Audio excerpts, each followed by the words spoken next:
Hey everybody, welcome back to George Does Stuff, the worst knife review channel ever known to mankind, that ever has and ever will exist. I am terrible and I admit it.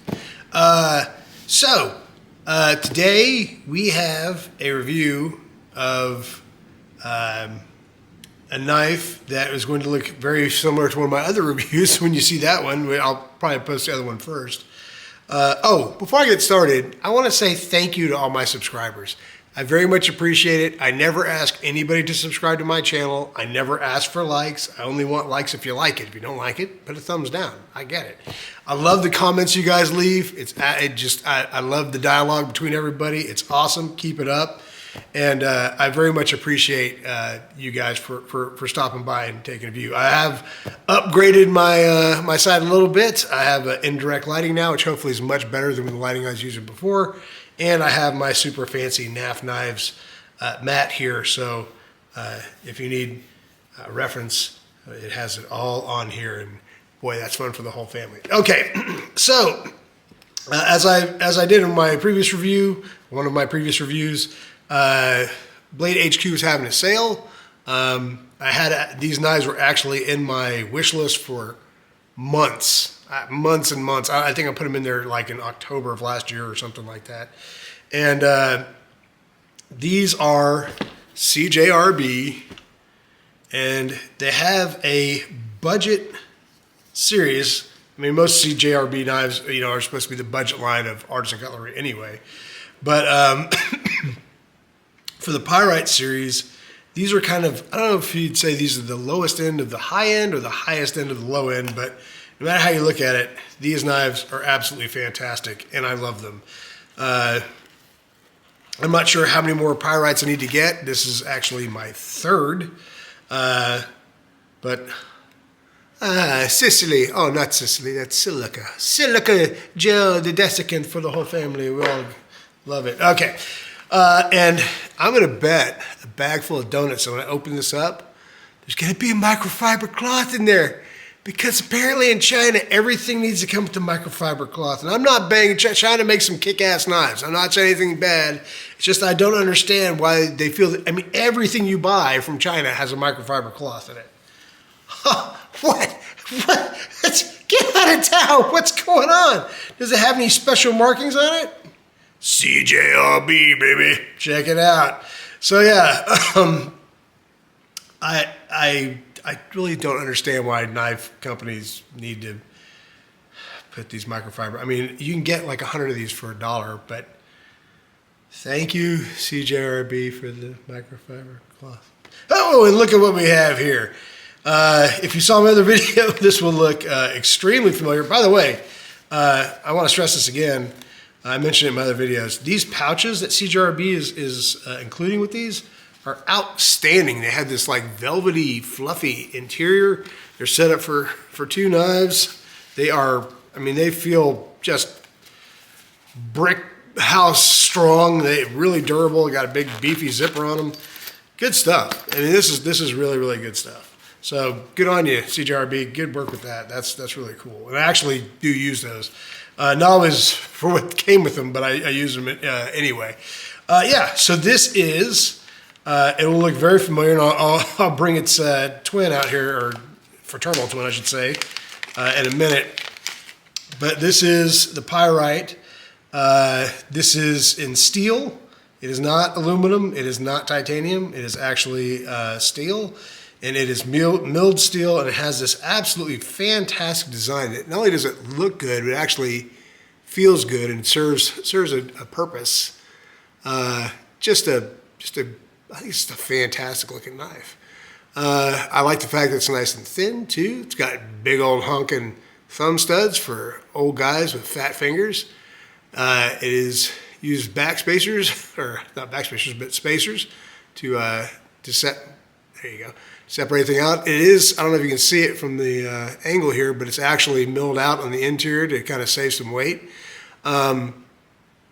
But this knife, there's a reason why I got two of these, and I'll show you the other one here in a second, but this one is, I don't know, a drop point, according to this. What do you say? You say it's a drop point? I'll go drop point. got a really nice grind to it. Very nice. Feels like a very nice edge, just like its sibling does or did. The one thing I really don't care too much about is I just wish they'd get away from the button lock. A frame lock or a crossbar lock would just be a fantastic alternative. It's not like button locks don't work. They work fine. And these are not hard use knives. Although, I mean, this knife is for the price, which I got this for $69 on sale. Is pretty damn beefy. I mean, it has a really rock solid feel in your hand. It has zero blade play at all. I mean, it locks up like a bank vault. And one of the reasons why I got these, of course, so it has the George trifecta. It has steel scales, so I like steel or aluminum or titanium. I mean, I like G10 as well. I don't really care for my Carter, that's a whole other story. But I do like a metal, some type of metal scales if I can get it. I love the finger choil.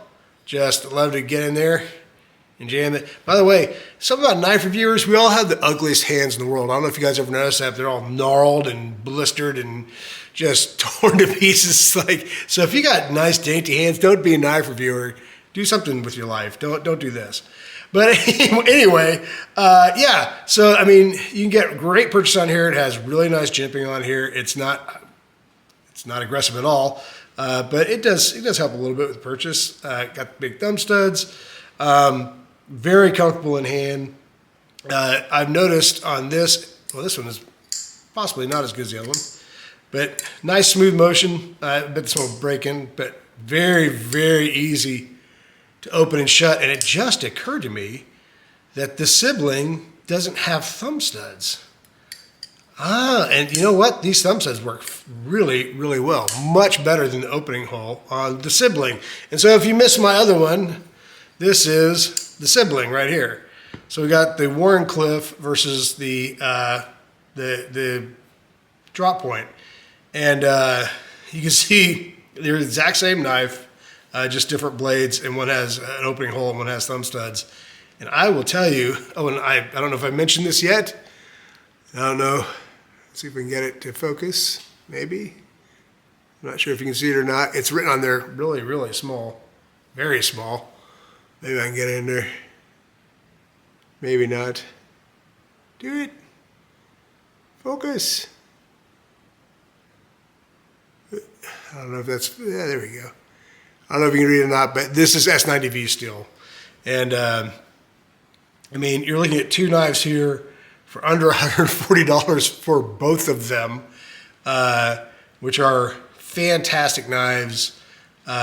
These knives will just handle whatever task you have for them. S90V steel is my absolute favorite. The great thing about S90V is that it has tremendous edge retention. It is almost mythical in its edge retention.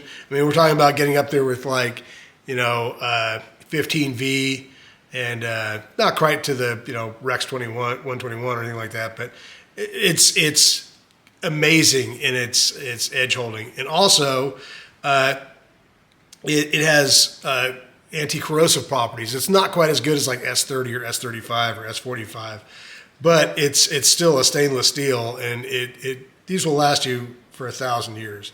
And the great thing is, if you put a nice edge on them, that will last you for a very, very long time if you're not doing anything absolutely ridiculous or detrimental to the blade. I am not the world's best knife sharpener. I own some of the world's best knife sharpening systems, but I myself am not that great at it. It's something I need to practice. But once you put an edge on these, like I said, it will last a very, very, very long time. I'm gonna put this guy up for a second. Actually, before I put this up, I will show you my entire Pyrite collection, which will be kind of a flashback to my previous video as well. But so you have these, which are, like I said, kind of the budget, the high end of the low, or the low end of the high series of the Pyrites. Then you have the aficionado, which is the highest of the high as far as I know with the Pyrites, which is a Awesome titanium steel. I love the milling on this. It has the carbon fiber inlay, the fat carbon fiber. This really cool blurple anodization. These come with milled titanium clips as opposed to these stainless steel clips. But the good thing about these stainless steel clips is that they're deep carry, where this is not. Some people actually don't like the fact that it has the carbon fiber only on the show side and not on this side. I don't care. I think it's a great knife. I think it's good looking. It's S90V. It's a button lock. Everything is just fine. I love these Pyrites. That's why I keep on buying them. So there you go. That is my entire Pyrite collection, which is fun. I don't know. I like it. I like the Pyrites. So this portion right here, I'm going to point at the screen, which is my cue to put up the dimensions of this knife. And look at the dimensions. They're amazing. Look at them. Memorize them. You freeze the frame and share them with your friends. And now you know what the dimensions are, which I think is a lot easier to do than sit here with a ruler and a compass and a protractor and try to give you all the dims of the knife. It's like, yeah, it's right there. Look at them. They're all good. But one thing that does help is comparing this, doing a size comparison with knives that I already own. So let's go ahead and do that. We will start off with the new love of my life, my Microtech LUDT. Let's get the Hogue out here, the Hogue Deca, which you can kind of see in size comparisons that things are getting to be very almost standardized in size with these knives. Here it is with the Paramilitary 2. Here it is with the Spyderco Native 5. If you're wondering what all these knives have in common, they are all S90V, because as we've determined, S90V is my favorite knife steel. Here it is with the Bel Air, the Kershaw Bel Air. And last knife do we have for you here? Let's do something fun. Here's a knife that nobody likes, but I love it. And here is the X-Took. I'll have to throw the model up there. I don't know what it is. Love this knife. Fantastic. Right now it's $155 on Amazon, but you can usually find it much cheaper. That's real titanium, real M390, real frame lock. That is just, that is a home run in my book every day of the week. All right, let's get this guy put away. And now that we have all that done, that means we have come to the portion of the show where we see how it cuts. I can tell you, it feels kind of toothy. I've noticed that all my S90Vs are kind of toothy. I have yet to get one that's just like super, super smooth, but eventually someday I hope to master one of my knife sharpening systems, and we'll see how sharp we get. But hopefully it should be no problem. Let's give her a shot for the Paper Warriors. I don't know where I came up with that saying. If you don't like it, tell me in the thing below and I'll quit saying it, because you might find it stupid. Oh yeah, it does have a little bit of a burr on there. I can feel it. I can feel it chunking out. But it is plenty sharp. If you go a little, that's one of the things when you ever see somebody cutting paper on the internet, take it with a grain of salt, because if you go fast, it really helps, particularly if the knife's relatively sharp. If it's not super sharp, then you can see that's struggling a little bit. So this, let's try my little touch-up trick. Let's see if we can improve that at all.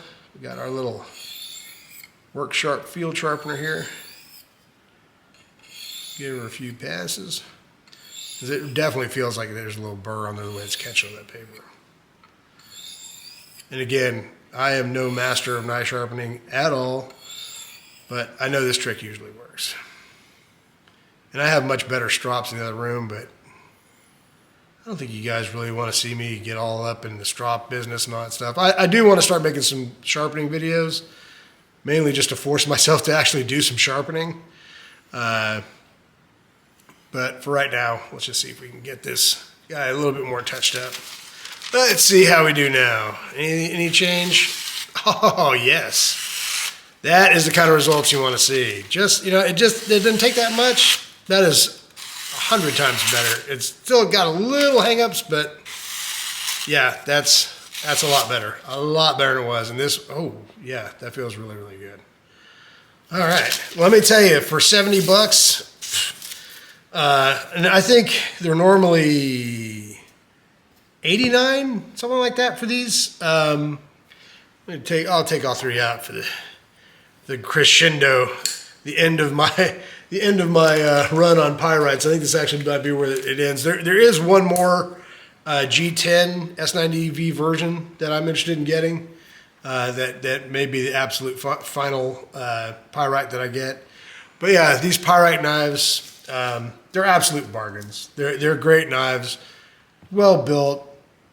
Price is right. Particularly these two are just, I mean, for 70 bucks and a really nice S90V, very well built, very smooth action, reversible clips, deep carry clips. You can't go wrong. Highly recommend these knives. If you don't have one, go check it out. Hopefully you get one on sale like I did. If not, pay full price. Even at full price, it's still more than half the price of the aficionado. So yeah, that's it. I appreciate you guys. Thank you so much for watching. I hope you're at least relatively entertained by my silliness. And we'll talk to you soon. Thanks.